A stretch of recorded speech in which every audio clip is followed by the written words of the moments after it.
mendarat lagi di Bandara Juanda. Lakukan pendaratan darurat, selamatkan 171 penumpang. Sosok pilot Citylink, Boy Awalia dikenal memiliki dedikasi tinggi.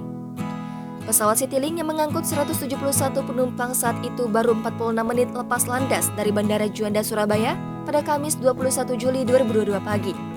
Pilot Boy Awalia yang memimpin penerbangan pesawat nomor QG307 rute Surabaya Makassar itu tiba-tiba sakit. Saat itu muncul permintaan emergency landing dari pesawat tersebut. Pesawat itu pun kembali mendarat di Bandara Internasional Juanda, Surabaya. Direktur Utama PT Citylink Indonesia Dewa Kadekrai mengemukakan, pilot Boy Awalia kemudian dinyatakan meninggal dunia usai pendaratan darurat dilakukan. Pria 48 tahun itu mengalami sakit dan dinyatakan meninggal dunia saat memimpin penerbangan pesawat nomor QG307 rute Surabaya Makassar pada Kamis 21 Juli 2022 pagi. Boy Awalia dikenal sebagai pilot yang baik dan memiliki dedikasi tinggi selama bertugas. Meski memiliki jam terbang yang tinggi, Boy Awalia terlihat selalu menyempatkan diri berkumpul dengan keluarga. Sosok family man itu juga kerap membagikan momen bersama anak-anak laki-lakinya, sekalipun menghabiskan waktu bersama menonton bioskop.